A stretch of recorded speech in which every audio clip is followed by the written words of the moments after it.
Welcome everyone, it's Nicola Cairncross here. What are the things that I would most like to share with you if you're starting a new business, if out of my 25 years plus experience as being an entrepreneur and a self-employed business owner. And I really just got my first successful business going when I was in my late 30s. And I learned a lot in the 20 years since then, a lot. And I learned why all of those other businesses had failed. And I wanted to share with you 25 tips from 25 years experience in ideally 25 minutes. What do you reckon? Do you think we can do it? So let's start with working to your strengths. I think whenever I start working with a new client, I get them to go off and do Roger Hamilton's wealth dynamics profile. What you end up with is a really good psychological profile of your easiest, fastest route to the money.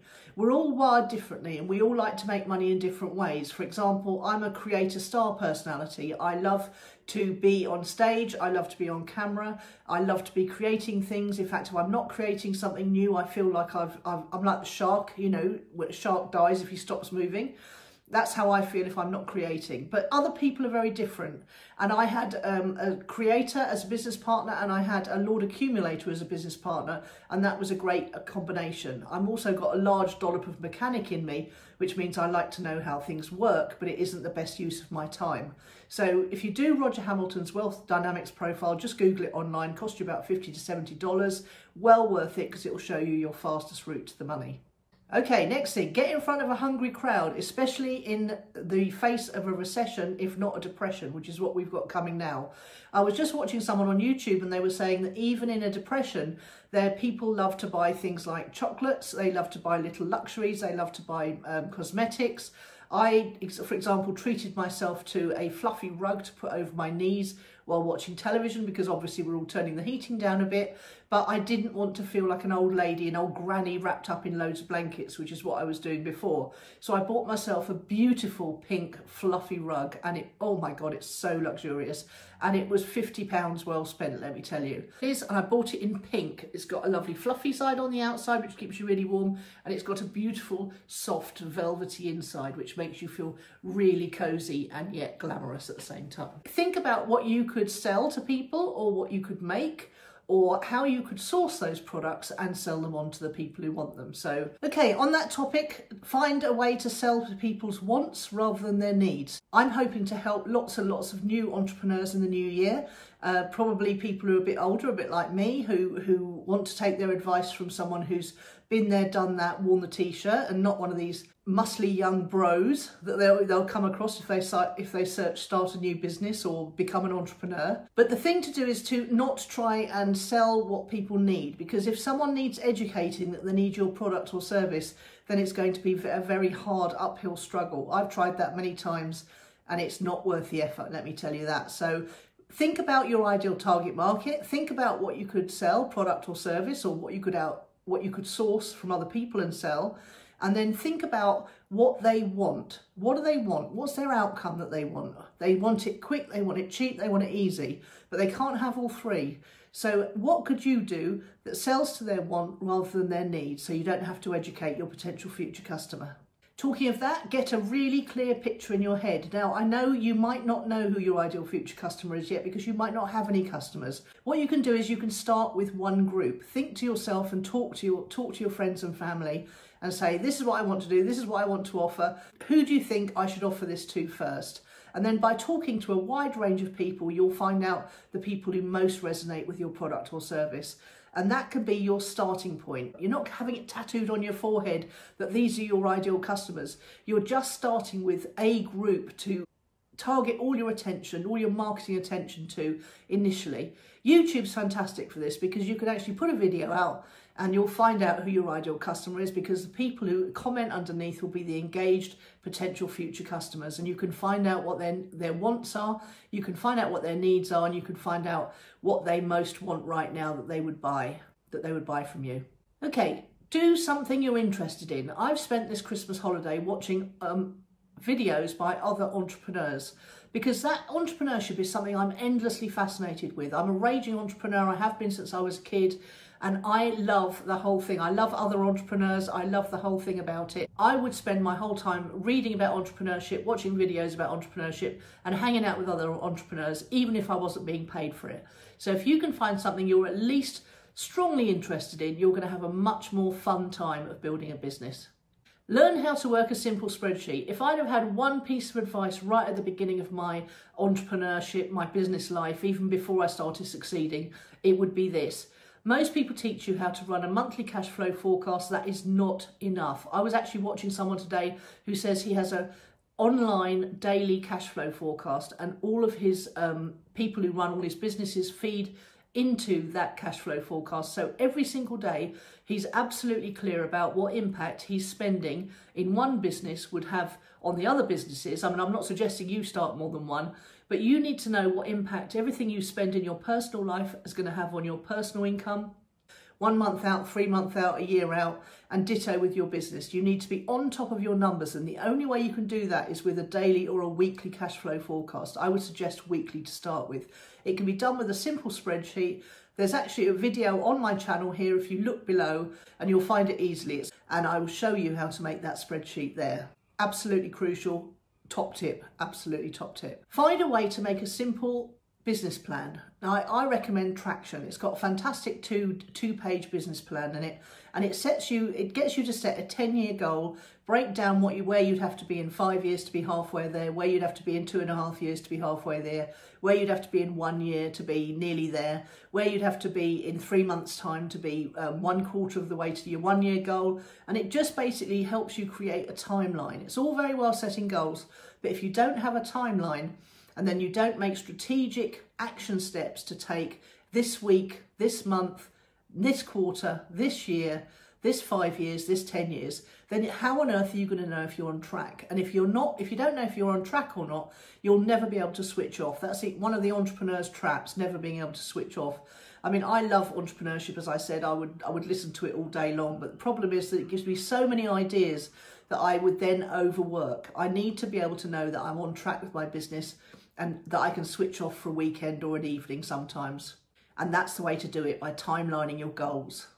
Okay, here's another one. Be authentic and have integrity. I mean, I've had some business failures in my time, but the one thing I'm really happy about is that I've never closed a business owing a person money. I've never ever shafted anyone in business, and I'm very proud of that. And the other thing is to be authentic. It's like I could have started this YouTube channel, I could have set up a fancy background so that you didn't see my home. I could have put a load of makeup on and made myself look a bit more glamorous. But that's not authentic for me, because I used to wear a load of makeup. I did it for 50 odd years. I'm bored of it now. I don't care. I don't wear makeup every day. So this is how I look. So I'm being 100% authentic, and I think people resonate with that because they can tell. Give your expertise away freely. You can never give enough expertise away. If I did 200 videos, 500 videos on this channel, I could never tell you everything I've done, everything I've learnt. And you wouldn't sit here and watch 500 videos. If you give away a lot of expertise freely, then people will come to you to get the condensed version. They'll come to you to get what do I do in which order. They come to you for ease and speed and reassurance. So don't be afraid about giving away your expertise freely. It will just attract the right customers to you.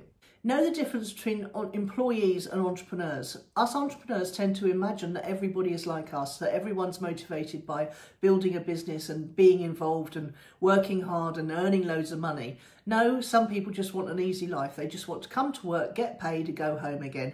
And that's the majority of people actually. And the problem is that we all imagine that everyone's like us. You've got to remember that most people are not like us. They want comfort, they want stability, they want to do a good job, and they want to go home to their family at a decent time. So don't get mad with people when they don't live up to your standards. You've just got to make sure that they do the right things when they're at work and they fulfill your need for that particular employee. And when I'm talking about employees, I'm also mainly talking about outsourcers in my case. I don't expect my outsourcers to work evenings and weekends. So when I send them something, I don't necessarily expect to get it back straight away. On that topic, remember that not everyone's motivated by money. Some people are motivated by recognition. Some people are motivated by rewards and treats. You've got to find out what motivates the people you work with. And it's a really good idea to ask these questions of your business, put any potential business partners too. I've often had business partners who weren't motivated by the same things as me, and it comes up as a horrible shock because I'm a bit of an entrepreneurial narcissist like that. I just imagine everyone's wired like me. So it comes up as a horrible shock when you find out that your business partner or your employee is motivated by something completely different to where you are. It's a good idea to set people tests or give people hoops to jump through.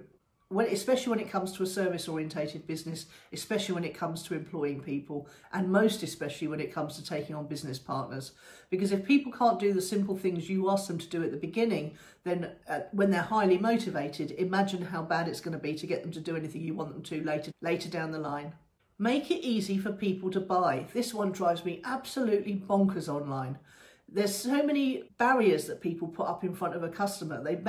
You make them come to your website and then you make them hunt for what you want them to do. Absolutely crazy. Make it immediately bleeding obvious what you want them to do in the bit above the fold. And remember that most people now are on mobile phones. So check your own website on a mobile. Make sure that the information you want them to get is easily obtainable immediately. They're not going to go hunting to become your customer or client. Make it easy for them and get their name and email as early as you possibly can, because that will cover a multitude of sins if you can contact people afterwards.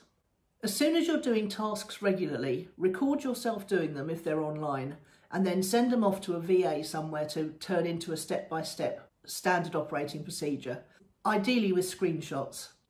All you have to do is record what you're doing on Zoom, and then they can take it from there, because you really want to have a standard operating procedure for everything you do over and over again in your business. So the sooner you set this up, the sooner you can find someone inexpensive overseas to actually do those tasks for you. I learned that one way too late, and I gave up control way too late. And I finally got it, and it's like a liberation, because when you're building a business, you want to think, what else can I do? What else can I do? What else can I do? But when you're saying that, you need to know that you don't mean you mean that you just set something up and then other people will do it over and over again for you, because that's the thing that terrifies most entrepreneurial types, being locked into having to do jobs over and over again. So that holds us back for setting up new things in our business. When I bought my hotel, the first thing I did was write the How We Do It Here manual. And even when it was my dad taking it over to run it for a couple of years, I made him stick to the manual, because I'd worked out how I wanted absolutely everything done. And I wanted to make sure that the people who took over from me, my dad initially and then my partner Steve, I wanted them to know exactly how I wanted it done. And the best thing about that is that you can actually give them scope to improve the standard operating procedure or the How We Do It Here manual. So you say to them, look, if you come across some way to do this better, let me know and we can put it into the manual. So they've got what's called agency over their job, and they've got the ability to improve on their procedures and tasks they have to do, but you've got to document it and record it, so that if they walked out with a moment's notice, someone else could walk in and know exactly what they're supposed to do daily, weekly, monthly, annually. Right, create products from your knowledge and skills and expertise. It's much easier for people to buy a product than it is for people to jump straight to your high ticket items. So ease them through the customer journey by giving away something first, selling them something low ticket, easing them into whatever products or service you want to go next. Make a logical customer journey for that customer or client to follow. It makes it much, much easier to create a sale, and the early sales cover your marketing, so it makes it much easier to have an unlimited marketing budget if you're making a small profit from your initial products or services. And then the real profit items come on the back end. Nobody cares about your business or your fortunes like you do. I always say this to my clients, nobody cares. Put it on your computer, put it on the mirror you see first thing in the morning, because if you can get that through your head, it stops you being a victim. It stops you being what one of my previous mentors calls BMWs, bitches, moaners and whiners. And you don't want to be one of those people, because they're very unattractive. And actually the universe, the whole thing about the theory of attraction is that you need to attract fantastic people around you. You need to attract fantastic clients and customers, and they don't come if you're moaning or you have a victim mentality. Okay, you need to learn to be everywhere online. If you're not on social media now, where your customers or clients are, you are invisible. Even if you're paying for ads on Google, for example, you've still got to be everywhere online, and it's much better to do that with great content. If you can find a way to make great content, even if it doesn't involve talking to a camera like I'm doing today, but for example, like the Dr. Martens boots factories, they make videos of how their boots are made, and you've got to find a way to get yourself in front of your ideal customer or client when they're not looking for your product or service, and then you need to find a way to keep in front of them in a really great value added driven way, so that when they're ready to buy, they know exactly where to come. We've touched on this already, but I just want to say that if you can outsource all the things that you can't do, you won't spend any of your precious time trying to make up for your weaknesses or your lack of skills or your lack of experience. Just focus entirely on the things that you can do well and outsource the rest. And on a similar topic, you should be outsourcing everything except the things that only you can do. If you did the Roger Hamilton Wealth Dynamics test that I mentioned earlier, you will know the bits you're good at. You'll know the bits you're strong at. I had no idea I was any good at speaking on stage. But then when I did it for the first time, and I realised not only did I absolutely love it, but people absolutely resonated with me. But I would never have known that if I hadn't done the test and found out that I'm a creator style personality type. And actually, I'm an introvert. You'd never think so, would you? But I actually am an introvert. I'm what's called a confident introvert. So I'm not someone who's not sure of themselves. I'm very sure of myself, but I need to recharge my batteries. I don't work well in crowds for long periods of time. But oh my God, I love getting on stage and I love talking to camera. As an entrepreneur and a business owner, you're going to come up against people who expect you to make them happy. You've got to remember that you are not responsible for other people's happinesses. You're responsible for being honest with them.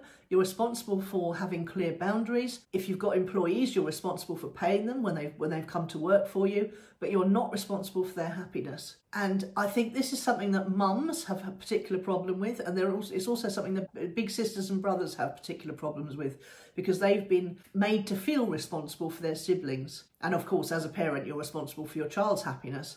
But you can't be responsible for other grown-ups' happiness. So just try and remember that when people are trying to put the emotional screws on you. Here's something I had to learn by bitter experience. Your accountant and your bank manager are not entrepreneurs. They are not business owners. They are employees. So be very wary before taking their advice. So who do you turn to for advice? You've got to find yourself some great mentors. And you'll find that if you come with the attitude of 100% responsibility, so that's sort of along the lines of nobody else cares about your business, but people will care more and they will want to help you if you've got the right attitude, that it's only you that's going to be responsible for your own success. You've got honesty, you've got integrity, you've got authenticity, you've got that spark of life in your eye because you're working on something you're really interested in and you enjoy, and you will attract great mentors. And these are people who are further ahead down the road of business and entrepreneurship than you are, and just the look in your eye will attract them because there are so few of us about. So if other business owners and entrepreneurs love to talk to other business owners and entrepreneurs, and that's how you'll find your mentors. Right, 3 last things, and they're all about money. If your business is doing well, do not be hesitant to take a decent income from it. If you're not earning well from your business, then you're not going to be motivated to carry on giving it your absolute best. And the reason that's really important is because you need to take money out of your business from the profits of your business, and you need to reinvest it elsewhere in the good times, because then you'll have other investments, savings and personal finances to fall back on should times get tough, as they're going to in the next few years. Have you ever wondered how any businesses survived through 2 years of lockdowns? They'd taken money out of the profits when times were good, they'd reinvested them into other things, they'd taken a decent salary themselves, so they had their own assets to fall back on, and people were able to survive because of that. If you live hand to mouth in your business and you can't even pay yourself, you don't actually have a business. My last bit of advice at 25 tips, 25 minutes from 25 years experience of being an entrepreneur and a business owner is learn about macroeconomics. When I lost my first successful business back in 2010, it was because I didn't know what was going on in the world around me. I didn't have a clue. And I could have known 2 or 3 years before that if I'd been paying attention to macroeconomics. There are people on YouTube who are really good at this, and some of the best people that I follow are Manico64, who talks about the whole English banking system and the English economic system. There's a guy called George Gammon who's got 2 channels, George Gammon channel, and he's also got the Rebel Capitalist channel, and he's very good at doing whiteboard videos that explain things for visual people, so I really would get to know him as well. And the final one is Rafi Farber. Now, Rafi Farber does a Friday show for Arcadia Economics, and he also does his own show on his own channel. That's R-A-F-I Farber, F-A-R-B-E-R.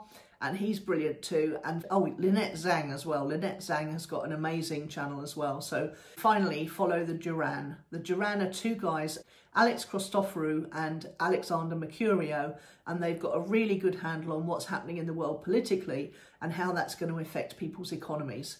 Keep up to date with what's going on in the world, and then you won't be sideswiped like I was in 2008, 2009, 2010. You'll be years ahead of other business owners and entrepreneurs, and you'll know what's coming down the pike at you, and you'll be able to prepare for it. I really hope it helps all the new entrepreneurs that are going to be starting out in business this year. You know where to come. If you come to my channel, I'll be sharing my knowledge, sharing my experience, and I'll be ready to give you a hand whenever you're ready.